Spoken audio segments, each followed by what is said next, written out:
What is going on YouTube? Welcome back to the channel. In today's video we are talking about how I managed to read a book a week. It's actually not as difficult as it sounds to do, and I'm hoping by the end of the video you will also be able to read a book a week.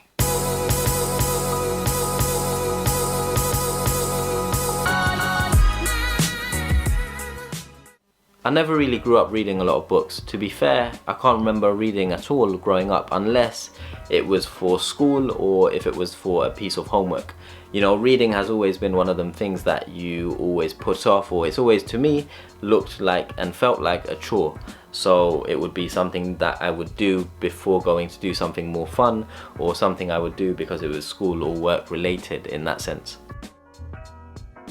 This all changed in the last few years when I started to read a lot more and I truly discovered the content that was available out there in order for me to, you know, take in, digest and apply to my personal life. My personal approach since reading more has primarily been to focus on non-fiction content, because I've always been interested in like self-help, development, becoming a better you. And initially I thought, you know what, who wants to read fiction books? You can't really gain anything from them. But how wrong I was. One of the things that I need to do is read more fiction content. I'm sure you can learn a lot from them.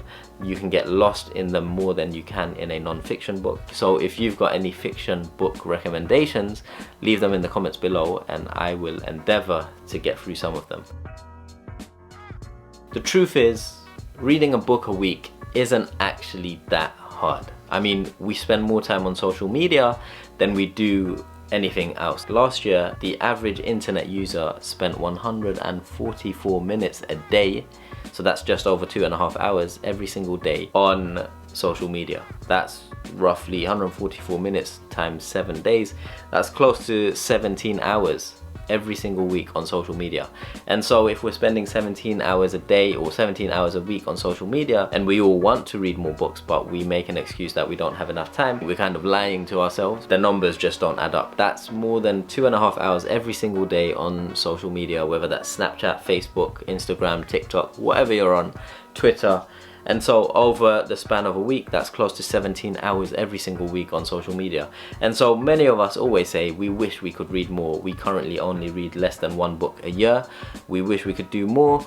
And the truth is, if you cut down some of your social media time, you don't need to cut it all the way down, but you can dedicate a lot of time towards reading and you can easily read a book a week. The key is just forming the habit and then being consistent in your efforts. And the hardest bit of any new habit is the first stage, making it a habit. Don't get me wrong, I personally love social media. You can learn a lot from social media, but 17 hours a week, that sounds a bit heavy. If we focus on the Pareto principle, aka the 80-20 rule, then most of our time spent on social media is wasted. Like, if we are going to learn anything or have some fun or gain some benefit from browsing feeds on social media, it will come from the 20% of feeds or 20% of connections that you have. The large majority of it is going to be useless scrolling and going through. And then oftentimes, if you're like me, if after you do that, you just realize you just wasted an hour or two scrolling through a random feed, and then you feel pretty about doing so.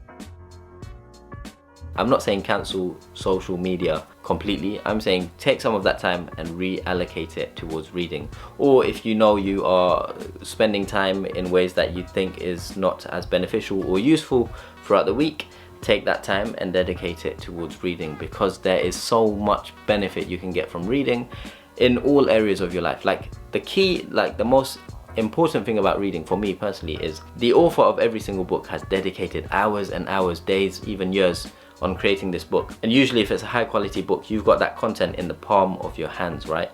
And so that can be digested within a week, and that's making you develop, making you grow, increasing your knowledge, making you a more well-rounded person. And all these things are things that I want to be. I'm sure you want to be those things as well. And so it just makes sense to naturally dedicate that time, invest that time into reading. And truth be told, it's actually not a huge commitment.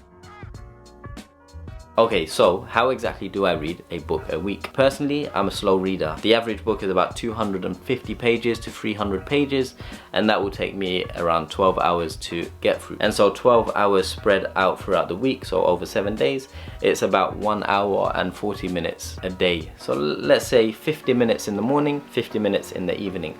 So the key for me reading a book a week is the minute I wake up, the first thing I do is either read a book or freshen up and then read a book. So I dedicate an hour in the morning to reading a book, and then I tell myself I'm gonna read 1 hour in the evening before I sleep. 7-8 times out of 10 that doesn't really happen, and that's completely fine. That's expected. You know, theory says you are more motivated and productive in the morning, and naturally your motivation tends to deplete and drop towards the evening, and so that's completely fine. And so where do I make up that time? It's on your commute. So whether you're going to and from work, that's easily, it could be 30, 40, 50, 1 hour, or alternatively at home, lay time, when you are making reading your default, you're naturally just gonna breeze through all the content, you're gonna breeze through all the books, and you're gonna find reading a book a week a lot easier. However, I know what you're thinking. You're thinking an hour in the morning, an hour in the evening. Afzal, come on now, easier said than done. Truth is, at first it's extremely difficult. Why? The reason why is because we haven't made it a habit yet. Keyword, habit. The way that I personally manage to read a book a week, sometimes less, sometimes more, is to prioritize it and make it a habit that is just part of my day. You want to make it your default option. You want to make it the default thing that you're doing. Just like some of the most successful students throughout uni, they make studying their default. So when they're not doing anything else, they're studying. And then that makes it easier for them to be able to go out and chill out, etc. because they've done the studying as default throughout the day. So that's the first thing. Number one, wake up and read. That way you've ticked off 1 hour. Now you've just got another hour that you need to find in the day. That could be before you sleep. That could be on your commute. Wherever, 15 minutes here, 15 minutes there. And it just becomes easier. Also, when you start the day reading, you've ticked off half of that to do on that to-do list, right? And so it kind of motivates you to want to complete the rest of the day's reading. And so by doing it in the morning, you motivate yourself a bit more. Very important point, it's important to find content or books that you like reading. Sometimes you can pick a book, you read it and it's just so dry, it's okay to put it down. Just throw it away. Don't bother reading it anymore, pick something else up. Because look, the purpose of reading, it shouldn't be a chore, it's meant to be fun. It's meant to be knowledge enriching. You want to learn from it, you want to kind of get lost in the story, get lost in the book. So if you are reading something that's very boring and arduous, just leave it and move on to the next book. Sometimes, before I go to bed, I'm meant to read, I don't get round to doing it because, as they say, your motivation is high in the morning and it tends to deplete and drop towards the evening. That's completely fine. So you've got to work out contingencies. That's where your commute comes in, or small pockets throughout the day. And I hear a lot of you saying, Afzal, there's COVID-19 self-isolation, stay at home, no working from the office, which means no commute. True, but you still have that hour of commute, whatever it might be, you still have that time that you would typically commute. You've got to spend that somehow, right? You're just spending that time at home. You're either going to sleep in for longer, or you can dedicate that time to reading that extra hour or whatever it might be for you in order to reach your 1 book a week. Many of you are probably thinking, how are you going to read a book on your commute? Don't you listen to music? Yes, I love listening to music, and if I wanted, I could listen to music all day long. However, my priority is reading my book, right? Because that's where I also get a lot of pleasure and I learn, I develop, right? Music isn't going to really teach me anything new or develop me.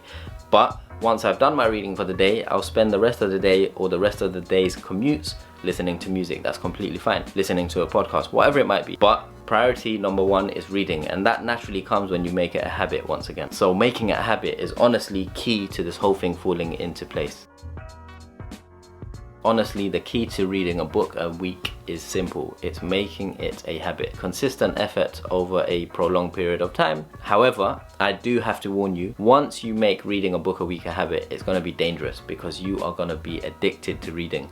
You're going to realize that you've got a limited time on earth and there are so many books out there, so much knowledge, information, good quality content out there, and you're going to want to read and consume all of it because you want to develop yourself, you want to get better in this area of your life, whether it's, you know, your wealth, emotional health, physical health, spirituality, whatever it is, there's a book on every single topic and genre. And so when you develop the knack to consistently read a book a week, for example, you just become this knowledge consuming machine, and you just forget about music, you forget about Netflix, etc, etc. There's pros and cons to that because it means you neglect other things, but for the most part, reading good content, good books and useful information, as well as, you know, fiction and fantasy, can provide a lot of entertainment and value to any individual. So I highly recommend it. Even if you can't read a book a week, like, you don't need to do one book a week. Right now, most people don't even do one book a year. So if you can do one book every 4 months, that's an achievement. After a few months, bring that down to one book every month, and then one book every 3 weeks, one book every 2 weeks. Whatever works for you, whatever tends to work with your lifestyle, but don't be